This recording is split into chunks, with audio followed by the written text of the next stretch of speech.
Blood is too precious a thing in these days of dishonorable peace, and the glories of the great empires are but a tale to be told. The lore of Count Dracula. Upon Taya the blood curse from dark yore drifts, veiling the world in a haze of ancient dread. The bloodline's calamity rouses the arbiter's iron grip, to action it calls. In the illusion of samsara, the vanquished night monarch stands tall, gathering shards of his broken crown to reclaim his regal thrall. Now the mirror shatters, rendering the veil of the void. He shall return, with a crown stained red, unbold, unalloyed. His wrath, a tempest forged from ages of betrayal, shall wash over Taya, where his legacy belongs. Vulcan bloodlines. The dead travel fast. Old proverb. Before the monster, there was a man who believed in salvation through statecraft. As son of the dragon, the world Vlad Dracula inherited was one of ruin, faith eroded by politics, loyalty sold to foreign crowns. He swore to deliver his people from subjugation. When diplomacy failed, he turned to his spear. Mercy, he decided, was a worthless currency, and so Vlad carved his name into the bedrock of Wallachia and watched the cracks fill with blood. It was his early years that she met him.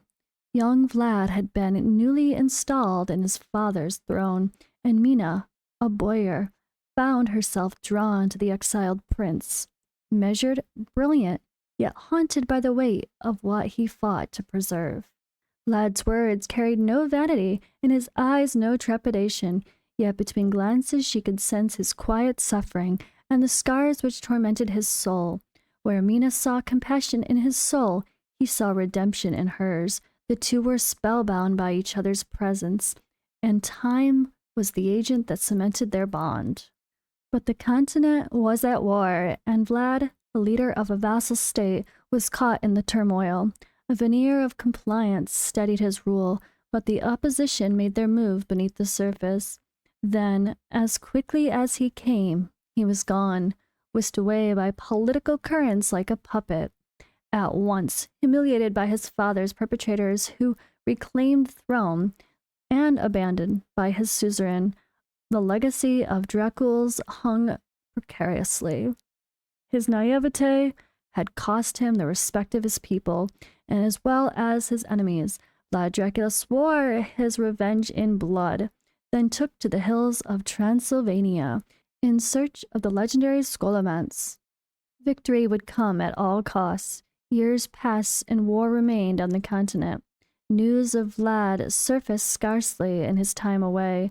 A letter here, a painting there, yet Mina kept her faith, however weary her resolve. She could sense him in her dreams, and at times when the light of the moon enveloped her canopy, it was as if she could hear his voice speaking to her. Time ebbed, letters flowed, and 7 years later, on the eve of Walpurgis night, Vlad Dracula returned to Wallachia. Though their reunion was sweet, time had distanced their minds. When Vlad spoke of liberation, his bearing no longer radiated warmth, and when their gazes met, his eyes no longer shimmered with light. Instead, his whole being seethed and seduced with a dark and powerful intensity. He wasted no time amassing an army of loyalists, and within months set out to topple the regimen. Vlad's men struck like devils, impaling enemies upon stakes and letting their corpse rot among the streets. Kings, nobles, and especially heretics. They were all traitors, and upon the pike they would burn. In the end, when their work was done and the land had fallen as silent as a crypt, the man who sat upon the throne bearing Vlad Dracula's likeness was no longer the one they called Son of Dragon. To most, he simply became the Impaler. The Sweet Ruin. I sought to save her from the monster, never realizing she would become its equal. Van Helsing. She once believed knowledge could still the chaos of the world. To understand, she thought, was to master, to name a thing that would make it harmless. Lady Mina, apprenticed to Van Helsing, filled her notebooks with miracles and their explanations, convinced that reason would hold back even the darkness if approached with care. Her mentor called her light his finest work. He gave her a silver lamp to guide her studies, a flame to keep the doubt away. Then came Vlad Dracula, a man who spoke of salvation as if it were a number to be proven, not a dream to be prayed for. He had the mind of a scholar and the heart of a warrior. She admired both. His faith burned too fiercely to ignore. When he spoke, she listened. When he suffered, she sought to understand. What began as curiosity became devotion. He was the first question she could not answer, and the only one she no longer wished to. She told herself that love was harmless, that to understand suffering was to soothe it. Yet the closer she drew to him, the more the world around him began to dissolve. He bore his duty like a wound that refused to close, and she called that strength. Perhaps it was, or perhaps she only wanted to believe that mercy must bleed before it learns compassion. Dracula came wearing his face, but not his hesitation. He offered her an eternity in the language of science, speaking of patterns, balance, and purpose. He said the soul was a formula, that pain could be solved if one dared to see the whole design. His words were calm and his certainty absolute. He did not ask for her faith. He taught her to believe. When she drank, it was not out of hunger, but devotion. The first taste burned, the second thrilled, and the third rewrote her. His blood was ink on crisp parchment. The lamp grounded her for a time. Its silver glow quelled the thirst and reminded her of who she had been. But lamps fade, and light cannot reason with desire. When it dimmed, she did not relight it. She took it with her instead, carrying that faint flame to slake her thirst and remember the warmth of what she had lost. It is the only light she allows herself, the one that never burns bright enough to blind. She sometimes spoke of Wilhelmina as if the name belonged to someone else, an innocent scholar who thought she could change the dark. But that innocence was no more. And what remained was simpler, loyalty without boundary, love without reason. She would follow wherever he walked, even if the path led to ruin. Now she lingers in the painted dream, watching the man she once called salvation become the revenant she awakened. Her voice drifts through the dark like scripture written too late. She was once his heart. Now she is his curse. Eternal, undying. It is peculiar the way time ebbs and flows once one is released from the great cycle. As the urgency of death fades, life, it can still be called such, acquires a new and terrible flavor. For without fear of death, what then compels the souls to act, to create, to seek meaning in the long hours between dusk and dawn? Alas, friend, it is hunger, eternal hunger. From the Journal of Vlad Dracula. As the science of man cannot fully articulate the birth of reason, nor the dawn of the spirit, so too are the Nosferatu veiled in mystery. For exactly at which hour does man cease to be man and become beast, demon, or devil? The truth, as always, remains a matter of interpretation, and yet history records, with some measure of certainty, that between his disposition and dreaded return, the man once known as Vlad Dracula ceased to be. What returned in his stead was no longer bound by mortal thoughts or virtue. It was a being of exquisite terror, an amalgam of grievance, wrath, and unholy desire. His will was contagion, his gaze an affliction that possessed the mind. None dared speak his name for fear it might answer. Instead, it was whispered with trembling unease. Count Dracula. Over time, nations rose and empires fell, but Dracula persisted. The Count's castle standing stark over the mountaintops of Transylvania, guarded yet inviting, hidden yet haunting. His rule was a curse, a specter of the past shrouding the land in fear. binding it to fealty, yet each year found him more detached, his essence more estranged. Fear had become dull, the blood become dry. Transylvania, the land of his forefathers, whose mighty mountains kept empires at bay, quietly slipped into solitude, forgotten by the great civilizations, and its suffering no longer stirred his interest. Yet the hunger endured. Dracula's attention turned outward, to vast continents whispered in the dying tongues of pilgrims and vagabonds. He found in the last, at the rim of the realm, a land beneath the sky's bruised violet, with soil that bled. Its shores festered, and yet he saw no blight, only promise, Taya, an unspoiled gem where decay and rebirth danced as one. It was there in the Sanguis Mountains that he established a new dominion, cold, deliberate, absolute. From its cradle of black stones he spawned the first of his brood, bound in his thirst and sustained by his will. Yet the scent of his passage and newly sired kin had drawn another to Taya's shores, Van Helsing, the eternal pursuer.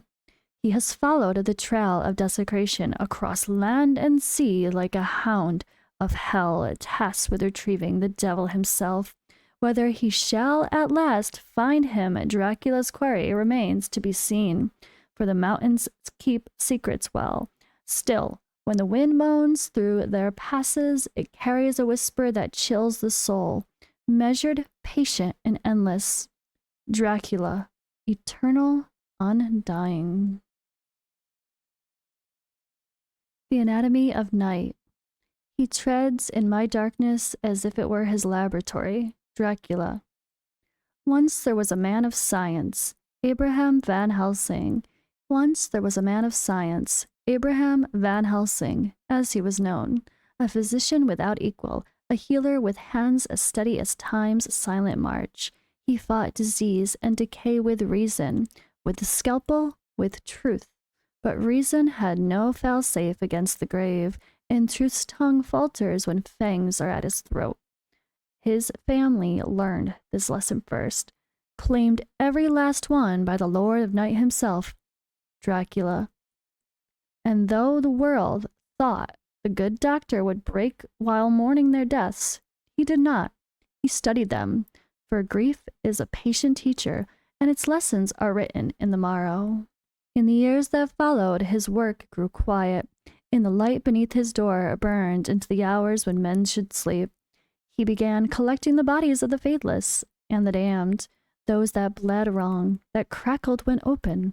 He tested, recorded, refined, and when his coffers ran dry, others came to fill them. They spoke of spreading blight, of whispers crossing oceans, and offered to arm him with the might he needed to contain it. In their service, or perhaps their shadow, Van Helsing learned that the curse he'd hunted was no longer hunger, but remembrance, memory gnawing at itself until nothing human remained. And for one as ancient as Dracula, the cure would not come from stake or flame. To end such a thing, the mind itself must turn traitor. Then came Mina, bright, unguarded Mina, the student who followed him from the lecture hall to the graveyard, and the only one who could still remind him that compassion was not weakness. And so, like all lights in Transylvania, she was devoured and claimed by shadow. Van Helsing had failed to save her from the dark, yet through this, she showed him how to use it. From his grief came clarity. Together they forged a prison not of walls, but of memory. Mina's light guided the ritual. Van Helsing's science bound it. They sealed both man and monster within their shared illusion, a dream from which only guilt could wake him. And so, somewhere within that design, a prisoner wanders nameless through the ruins of his own mind, a prince whose roots dug deep in Transylvania, guided by a woman in all white. Now Van Helsing works in secret beneath the veil, his scalpel as dexterous as a painter's brush, and the canvas as busy as the mind of the damned, each incision a stroke, each broken memory a shade in his magnum opus. He watches from the veil as his victim claws toward the truth, unaware that the very hands guiding him are those that bound him. To Van Helsing, this is practical science. Better a dreaming monster than a waking one. But even in dreams, blood remembers, and one day, the doctor knows, the patient will awaken. We took to the hills that night, into the heart of Transylvania. It was the eve of St. George, and the air was alive. The spirits dancing like blue flame. Howls ripped through the silence, a cacophony of wolves, their menacing red eyes closing in. Soon it was only I, Vlad Draculea, staring down the Alpha. A haunting déjà vu washed over me.